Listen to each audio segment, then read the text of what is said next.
We have tons of NHL news and rumors to talk about in tonight's video, including all kinds of offseason trade speculation. Tonight we're looking at the New York Rangers. We're waiting on a deal for Chris Kreider, plus several other members of that team are potentially on the block, including several core pieces, which we'll discuss here tonight. We also have the latest trade rumors around the team like the Seattle Kraken, the Dallas Stars, Detroit Red Wings, Boston Bruins. The latest on Mitch Marner potentially landing on the West Coast, most likely in Vegas or Los Angeles. Plus, we have some rumors surrounding the ownership of the Pittsburgh Penguins and whether or not the team might be changing hands. Could Muriel and company be trying to get back into the ownership game with the Penguins? Plus, Makar has been notified he's won the Norris trophy. We have lots of other updates as well, including a big update between the NHLPA and the American Hockey League Union, CBA Talks, and a whole lot more coming up next.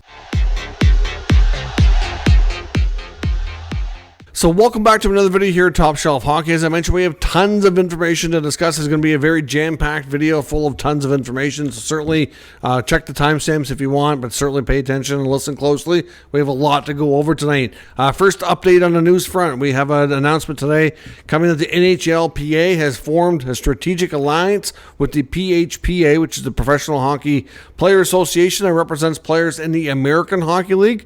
So they've announced a strategic alliance for shared administrative and legal resources to ensure the best representation for all members, including collective bargaining. So that's a great sign. I mean, obviously, many players start in the AHL, work their way up to the NHL. I think it only makes sense that their players' unions work closely together and try to make sure that they have as many, great resources at their fingertips. Over 90% of the NHLPA membership has been at some point in time a member of the PHPA anyway. So that's terrific news on that front. Speaking of the NHLPA, talks continue with the NHL regarding a new collective bargaining agreement. We're not quite to the point where they have anything to announce here just yet. We know Gary Bettman had hoped to have something to announce at the beginning of the Stanley Cup playoffs when he was going to be doing his annual address of the media, but that was not quite to be. But word is that talks are progressing. There's still a few, probably a little handful of issues that they need to settle on. But for the most part, things are going very well. And the hope is that they'll have an agreement in place for the Board of Governors to vote on later this month at their Board of Governors meeting, which should be, I think it's just a feup days before the draft near the end of the month. So we very well, by the time we get to the NHL draft at the end of June, we very well might have a new CBA approved and voted on, etc. So that's fantastic news on that front as well. Big update out of Pittsburgh. Lots of speculation that Fenway Group, who owns the Penguins, may be looking to sell either the team as a whole or at the very least a minority stake or bring in some investment partners into that ownership group.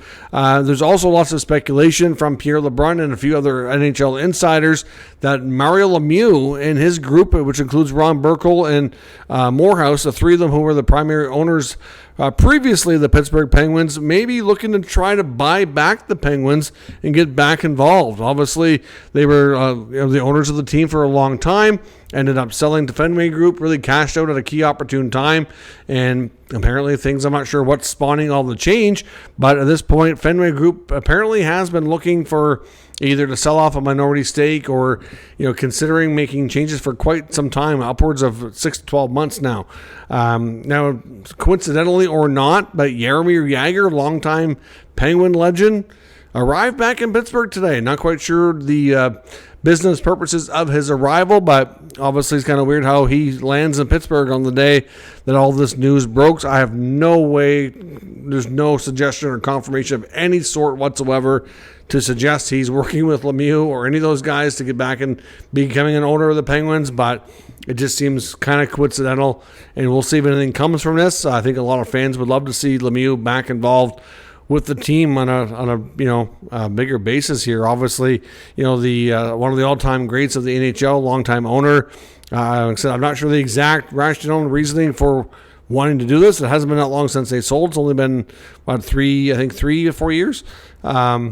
But we will see what happens. I know Kyle Dubas signed a 7-year contract with Fenway to run the Penguins, so I don't know if anything changes there or how that could possibly affect him, but that's probably a story for another day. We'll see if anything comes from that or not. Quick signing in Utah. They've signed Ben McCartney to a 2-year, 2-way contract. And Penn's prospect as well, Vasily Ponomarev has signed a 3-year contract to head over and play in the KHL. So he will not be in North America. The Penguins obviously losing that prospect. They can make a qualifying offer to retain his rights should he try to return to the NHL at some point in time. As I mentioned, Avalanche defenseman Cale Makar has been declared the winner of the Norris Trophy. Not a huge surprise. We knew it was pretty well likely going to be Makar with a chance, outside chance maybe. It's Zach Werenski. Quinn Hughes missed a fair bit of time. We knew he was a finalist. I kind of suspected he may end up in third place just because of the missed games, but Makar was declared the winner. They put out the video earlier today where his friends and family surprised him after a round of golf to get him the trophy and celebrate with him. So Makar gets another Norris Trophy under his resume here. Obviously one of the top young guys in the game. Zach Werenski had a terrific year as well. Finished second in the voting, and Quinn Hughes was third. After all the other voting was released to confirm that. A couple of other things I noted from that is interesting to note that a couple of really up-and-coming young defensemen, including Jake Sanderson of the Ottawa Senators, Lane Hudson of the Montreal Canadiens, both finished top 10. I would suspect that both have a prime opportunity to move up in those rankings as early as next year, the next couple of years especially. Wouldn't be shocking if either of them won one day, but they're going to be, considering how young guys like Makar, Hughes, and Werenski and all the other guys are, they're going to have a lot of stiff competition to hopefully get their name on that trophy one of these days down the road. Now, as I mentioned, all kinds of other speculation around the NHL today. I know Kevin Weeks was reporting as well that the group, or one of the main groups, looking to bring hockey back to Atlanta, yes, for the third time, overcame some critical steps today in Forsyth County, Georgia, and they will be meeting with Gary Bettman sooner than later to try to get the ball rolling. And there's also some speculation about Houston. I kind of honestly wouldn't be completely shocked if we get some sort of confirmation sometime later this year that Houston and Atlanta will be the next two NHL franchises. As we know, the NHL is not going to announce like a formal process or procedure or anything to open up for expansion. So it's difficult to say exactly how everything is going to go with that, but things are progressing quite nicely for Atlanta. We know a lot of people have spoken out that have more intimate knowledge of the actual area and have worked in Atlanta before, saying that with the right arena, with the right location, the right ownership, that they do believe it will succeed, that the previous failures were not necessarily on the city itself. The hockey can certainly be in a thriving, profitable position, another spot in the South, especially after all the success we've seen in the state of Florida. We know hockey in the South can definitely thrive. It's just a matter of getting the right situation with the right ownership group. So we'll see. Now, as I mentioned, on the trade and free agent front, all kinds of fuels of speculation going on. We were kind of expecting, as I reported late last night into the wee hours of the morning, the Anaheim Ducks and the New York Rangers reportedly have the framework in place for a deal that would send veteran forward Chris Kreider to the Anaheim Ducks. The expectation is that the Ducks would send a prospect to the Rangers and in exchange would retain or accept his full salary. So no salary retention for the Rangers. They would be completely rid of the contract, the final 2 years at $6.5 million, which would give the Rangers just shy of $15 million in cap space, and it would give the Ducks a veteran forward that they apparently want to add for the next couple of years. Now, Anaheim was on his modified no trade list, and reportedly, though, before they even got too far into trade talks, the Rangers spoke to Kreider. He's not blindsided by any of this, apparently. He was talked to and briefed on the situation, and he let the team know that he was amenable to go to the Ducks. Obviously, he's got a bunch of former teammates there with Trouba and Strome and Vetrano, guys that he knows. Apparently, he was quite interested to work for Coach Joe Quenneville. So there was lots of positives about that, and he seemed quite okay with going there. And now that they actually have an official trade pending, they're waiting on him to sign off officially and give the approval for it to go through. Now, the expectation was last night that could come sometime today. I know Elliot Friedman on a radio hit around lunchtime was saying that he was under the expectation that could come this afternoon. That never happened. And then he was reporting now that tonight we're not expecting, doesn't mean it couldn't happen, but as I record this, it's not expected that the trade's going to be officially announced, that it doesn't mean it's in danger of collapsing, but Kreider is still not signed off on it, is taking his time. I would hope that he wouldn't play hardball here because we know that Chris Drury will do as well. I would say if he doesn't approve the trade, he's probably going to wind up on waivers anytime, and the Ducks will just claim him for nothing, and then they'll do a separate trade to send something back to the Rangers later. They'll work their way around it. He's going to end up there one way or the other. He might as well just play nice about it, and go with it because we know what Drury's been like. Now, of course, the belief is that with Kreider likely going to the Ducks in this trade, with the hope here being that might make Mika Zibanejad more likely to waive his no-move clause. We know he has trade protection, and it's said before, near the end of the NHL season, that he wasn't too keen on leaving and that he would exercise his rights, and he very well might still do that, but I guess the team thinks that without Kreider there, he might be more likely to go. So I think they're definitely having trade conversations around him. They won't take it to him unless they have something to kind of firmly discuss. But the expectations are he's out there. We know Alexis Lafreniere's name is definitely out there. I think he's a little bit less likely to be traded, but if they find the right deal with a player that they really like, I think they're willing to consider that. We know K-Andre Miller's name is out there. He's pretty well not inevitable, but close to being traded. Carson Soucy's name is out there, another defenseman as well. So, I mean, we could see several members of the Rangers. The belief is Drury wants to kind of create a whole new core, and some of these guys are definitely being moved out, or like he's going to be doing his best to do so. So we'll see what happens, but expect a lot of activity around the Rangers.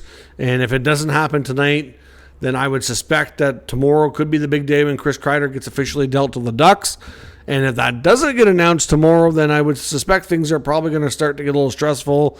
Could possibly get ugly. Who knows? Because we've seen this happen before with the Rangers last year. So we'll see what happens and follow that closely. A bunch of other teams we want to take a look at in the trade front. I know with Boston, Kevin Weeks is reporting that this isn't so much about a trade, but I wonder if they'd make a trade to keep the player. But Michael DiPietro, who they acquired a couple of years back as a young prospect goaltender from the Canucks organization, has been doing really, really well and really grown his game in the American Hockey League. He's now slated to be a Group 6 unrestricted free agent. So obviously as players over time lose their RFA status, they can get to UFA status a little bit earlier if they don't have enough NHL games on their resume yet. So which allows him to hit that status at this point in time. And the belief is, according to Weeks, that a lot of teams have taken notice to how he's grown his game, and a lot of teams are interested in talking to him as the free agency gets prepared to open. Of course, the Bruins will have exclusive rights until July 1, and if he's really done that well and he's getting enough other interest around the team, there's some that are wondering, why wouldn't Don Sweeney and the Boston Bruins want to consider keeping him and trying to move Korpisalo? Now, moving Korpisalo might be easier said than done. I know when he was an Ottawa Senator, many thought it might be too difficult to do, and they found a way to not only move him, but to get a star goaltender and Linus Ullmark back. Would the Bruins be so fortunate to be able to do another deal and move him again? He still has 3 years left on his contract at $5 million. So, obviously, it's not a $5 million cap hit for the Bruins, though. There's retained money on the Senators' side, but still, at the end of the day, he did slightly better than the Senators, but not much. His save percentage last year in Boston, I think it went from .890 in Ottawa to .893. So we'll see. I just wonder. Either way, Michael DiPietro's a name to watch as we approach free agency.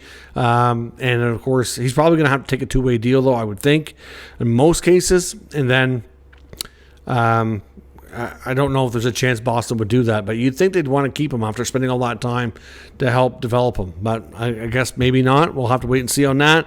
Of course, in Dallas, we know there's lots of names in the mix for trades. Jason Robertson's name is definitely out there. But one name that is more likely to get dealt than Robertson is Mason Marchment. Belief is that they're going to try to move out guys like Marchment, Dumba, and Labushkin to try to create the necessary cap space so that maybe they don't have to move a guy like Robertson. But I know there was some talk about Robertson's last contract negotiation being a little tight, a little contentious. Between that and seeing how the playoffs went, they may want to change things up more. But I know that they seem interested in bringing back Jamie Benn. They seem interested in bringing back Matt Duchene. They seem interested in bringing back Mikael Granlund. So, I mean, these are all aging veterans. But yet you got a 25-year-old Robertson. I don't know. To me, to move Robertson to keep those aging veterans, to me, just seems crazy. I understand that you want to try to keep those guys around too, but anyways, we'll see. But Dumba, Lyubushkin, Marchment, probably more likely to move than Robertson, but his name is definitely out there for sure. Elliot Friedman reported today that the Seattle Kraken are a team to watch as well. Obviously, with a new GM, of course, I know Ron Francis is still very much in the mix there as president, but with a new coach and GM, that they're more likely to make a big splash this year. They really want to improve, and that he says they might be doing so or attempting to do so via the offer sheet. They might be a team to watch in that regard. It wasn't quite clear on any specific players that they might target, but you have to think some players that might be more susceptible to it. Could be a guy like Will Cooley in New York with the Rangers. Maverick Bourque in Dallas would be another one that probably would be easy to get on an offer sheet. And there's others too, right? But, I don't know. He didn't mention any specific names, but just watch Seattle when it comes to some offer sheets. Detroit is trying to move Vladimir Tarasenko, according to Dave Pagnotta. Tarasenko wasn't quite thrilled with how his season went last year, had a career low in goals. Of course, Yzerman gave him a 2-year contract. Probably should have only given him one. He got 1 year from the Ottawa Senators the year before. They wouldn't go a second year. Traded him to Florida at the deadline. Of course, he won a cup with the Panthers. Then signed with Detroit, and it was a kind of, he was a good fit in Florida. He was a pretty good fit in Ottawa, too, to be honest. Started a little slow, but then he picked up. Was a good fit. And he had a decent year overall between his split time between the Sens and Panthers. But then he goes to Detroit, and it just wasn't a good fit. I'm not sure if it's a coaching thing where he didn't jive with them, but had a reduced role. Didn't put up the goals. I think it was 11 goals on the year, and he would like probably if he gets his way to have a fresh start somewhere else. But might be difficult to move with low production and an aging veteran who's dealt with a lot of injuries over the years. So it's hard to say. I know when it comes to Mitch Marner, definitely lots of talking about where he's going to end up. I was listening to the SiriusXM NHL Network radio today. I was listening to Boomer Gordon on The Point interviewing Kings reporter John Hoven, who calls himself the mayor. Of course, has a podcast out there. Hoven's a well-connected Kings reporter. And he was saying that a couple of things about the Los Angeles Kings before we get into Marner. But a couple of things he did say was he very much believes that the upcoming year is going to be Anze Kopitar's final NHL season. He is only under contract for one more year, and he believes that he's happy with his career and is ready to go into retirement and spend more time with family. So it could be a big year for Kopitar. Could be a bit of a farewell tour for him. He believes there's a really high chance that Gavrikov is going to be gone. The belief there is that he's just looking for more money than they're willing to offer. As much as they like the player, and I think there was some interest on his part to stay, they don't want to go to his price point. The belief is the Rangers, if they move out enough players, that the Rangers are expected to be a player for Gavrikov. So that could be something we see in free agency if he does end up leaving. And he then, of course, goes on to say that he does believe fully that the Kings will be a big team pursuing Mitch Marner in free agency. Mentions if they need to clear space, look for a guy like Trevor Moore to possibly be traded. He could be to be honest, a low-key good pickup by a number of teams. He's put up some pretty good scoring numbers there as a secondary support player in Los Angeles. Oftentimes playing middle six role, has had some good numbers. It could be, like I said, a cheaper low-key option for teams that are looking for that secondary scoring. So look for Trevor Moore to possibly find himself on the trade block this offseason, especially if they're successful in landing Mitch Marner.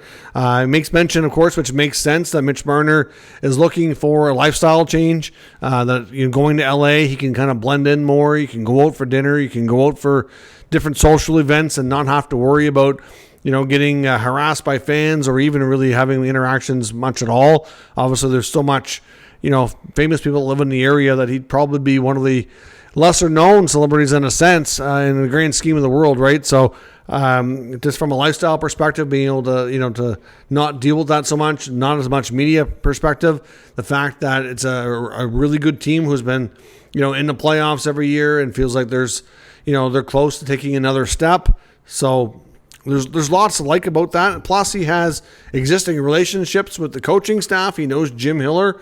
Of course, the head coach of the Kings used to be an assistant coach for a few years in Toronto, so he knows him. DJ Smith's got his coaching start with the Maple Leafs as well as an assistant coach for a few years. So he knows both of those guys, and apparently was fond of them and what they did, the work they did in Toronto.